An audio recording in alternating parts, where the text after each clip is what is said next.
बिस्मिल्लाहिर्रहमानिर्रहीम। अस्सलाम वालेकुम। उम्मीद करता हूँ इंशाल्लाह आप सब खैरियत से होंगे। मैं सैयद हसनैन अब्बास और आप देख रहे हैं मेरा यूट्यूब चैनल।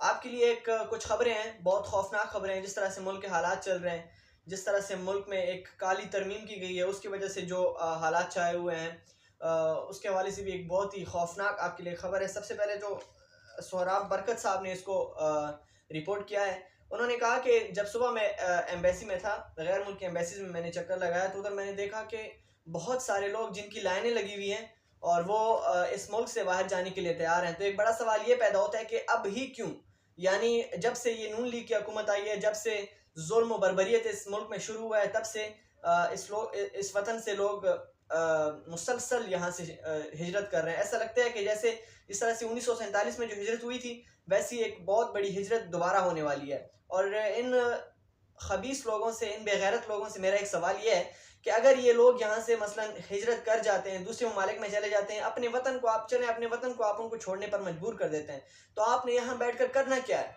यानी आपने इस मुल्क को चलाकर फिर क्या करना है? लोग तो यहाँ पे होंगे नहीं, जुल्म आप किसके ऊपर करोगे? फिर आप जालिम नहीं कहलाओगे। इसलिए आपको चाहिए कि इन लोगों को रोको। शर्म तो नहीं आती आप लोगों को इस तरह की हरकतें करते हुए, ये तरमीम करते हुए? पूरी आलमी मीडिया हमारे ऊपर तू तू कर रहा है। और इमरान रियाज खान आज रिपोर्ट कर रहे थे कि बहुत सारे जो इंटरनेशनल जो न्यूज़ हैं, उन्होंने हमारे ऊपर तनकीद की है और हमारी जुडिशल जो रिफॉर्म हुई है, जिसको रिफॉर्म कहते हैं लोग, लेकिन रिफॉर्म नहीं, एक तबाह और बर्बादी जो हुई है, तबाही और बर्बादी, उसके ऊपर पूरी दुनिया आपके ऊपर तू तू कर रही है। एक न्यूज़ ने तो ये तक रिपोर्ट कर दिया था कि पार्लियामेंट के जितने भी मेंबरान हैं, उन सबको हिरासा करके पाकिस्तान की हुकूमत ने एक तरमीम की है और वो मुल्क की बर्बादी की तरमीम है।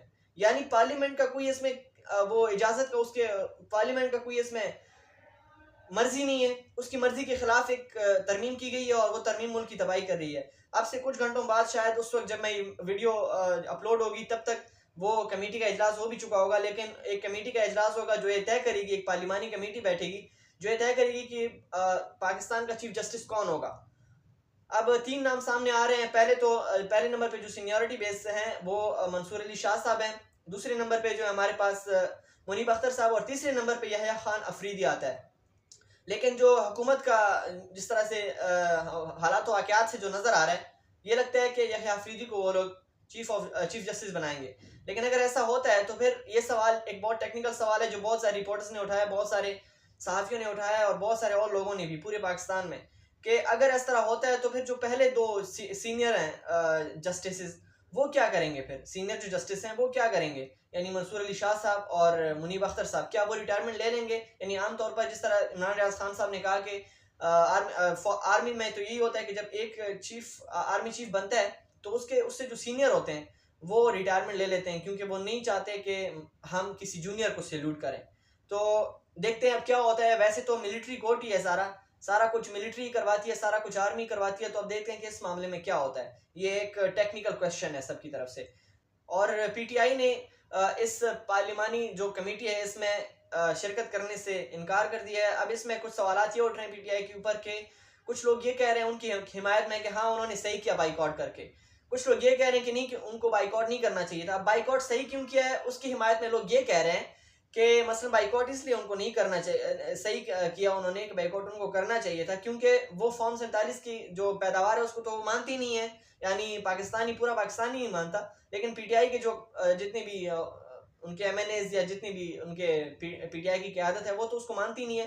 तो then how is it possible कि वो इस पूरे प्रोसेस का हिस्सा बनते? तो उन्होंने अच्छा किया। दूसरा ये सवाल पैदा होता है कि उन्होंने अच्छा नहीं किया। तो अच्छा क्यों नहीं किया? अच्छा इसलिए नहीं किया, वो जाते, यानी अगर वो चले जाते उधर, अपना मंसूर अली शाह साहब का वो नाम देते अगले चीफ जस्टिस के लिए, तो बाकी अगर कोई यहया खान को मसलन वो बना भी लेते दूसरे, क्योंकि वो 2/3 की अक्सरियत है उनके पास पीपल्स पार्टी के अरकान है, उनके पास नून लीग के अरकान है, तो दोनों कुल मिलाकर उनको टोटल जो है वो 8 वोट चाहिए जस्टिस बनाने के लिए, चीफ जस्टिस।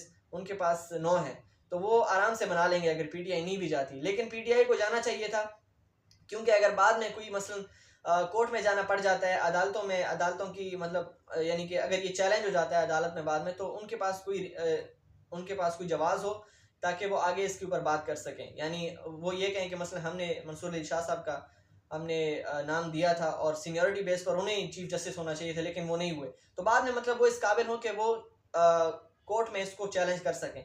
तो ये एक बात है कि मसलन उनको जाना चाहिए था, बाईकॉट नहीं करना चाहिए था। तो जी ये है आज अब की सूरत हाल, और दुआ कीजिएगा कि इंशाल्लाह मंसूर अली शाह साहब को वो चीफ जस्टिस बने अगले कुछ घंटों में इंशाल्लाह। जब मैं ये वीडियो अपलोड करूँगा तो उससे पहले वो चीफ जस्टिस कौन होंगे वो ऐलान हो जाएगा। तब तक देखते हैं क्या होता है। अपना ख्याल रखिएगा और अपने इस चैनल का भी। अल्लाह हाफिज़।